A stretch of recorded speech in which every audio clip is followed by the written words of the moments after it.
All right, don't be alarmed if you smell a strange stench in southeast Albuquerque. Firefighters have been bombarded with complaints overnight about a suspicious smell in the area. Turns out the smell is coming from the Sunport. Crews are resealing the runway near Gibson and Girard.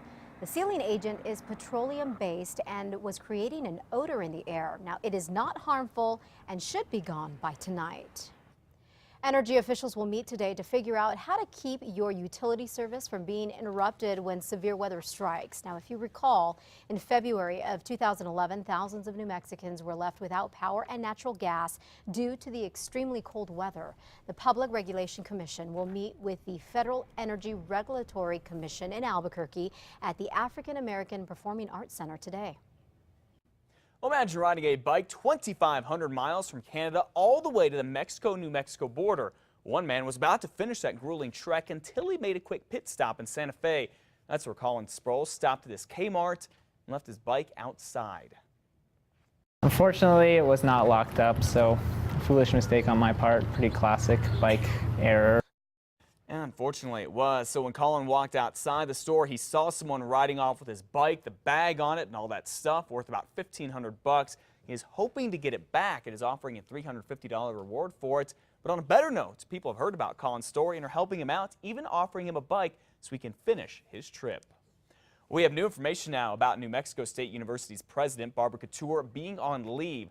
The university is still not saying anything about this, but a source told a TV station in El Paso, KVIA, that Ms. Couture may be out as soon as this weekend. That source says that's because Couture had a poor relationship with the state legislature, did not save the football program when the WAC, the Western Athletic Conference, collapsed, and professors there have low morale. Couture has been at the university for about 2 years and has a 5-year contract. Elizabeth.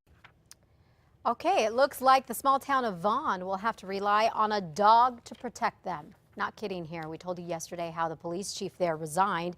Back in June, our Larry Barker investigation revealed that the chief, Chris Armijo, was only allowed to carry a fake gun because he is a convicted felon for not paying his child support in Texas. The town's other officer has been convicted of domestic violence. This means the only remaining certified member of the police force is a drug-sniffing dog named Mika.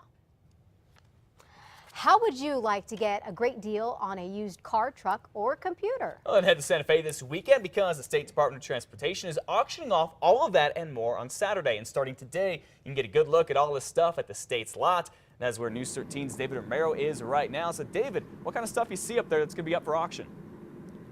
You know, Matt, these are a lot of good trucks that are still in good working order. We talked to the auctioneers yesterday, and they said that, you know, they have a little wear and tear on them, but they've been well maintained by the state. And, of course, as we mentioned, it's all in working order, and they say they are just ripe for the picking. Now, there's about 150 different types of vehicles. They range from cars to pickups to trucks to vans. They will all be auctioned off.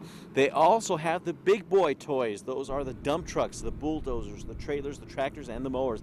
And if you're looking for a cheap computer, they have those too out here. And this is the annual auction for the New Mexico Department of Transportation. It's expected to bring in at thousands of dollars in just one day.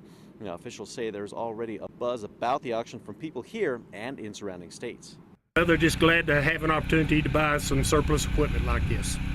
They know it's been well maintained by the state. Of course, some of it needs some repairs. They know that when they buy it. Needs some repairs, but it's a good vehicle to knock around in or take up to the mountains or do really whatever you want to do with it. Now, you can check it all out. They will have hours available starting today and tomorrow, so you can come out here and check out the lot. Those run from 9 to 4:30. That's today and tomorrow. The bidding will be taking place on Saturday starting at 9:30 in the morning. This is all at the District 5 New Mexico Department of Transportation lots off Cerrillo Road. It's on the south side of Santa Fe. And, of course, if you can't make the auction in person, don't worry. They will have it online as well. Matt, I think we found that bulldozer you were looking for earlier. Yeah. And keep an eye on a backhoe for me. I've been wanting one of those. Actually, those trucks look really, really nice. You probably get some great deals up there.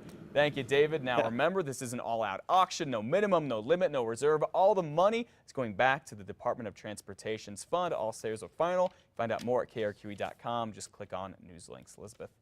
This morning, we have learned another person has gotten sick in the big salmonella outbreak that may involve peanut butter that was made in eastern New Mexico.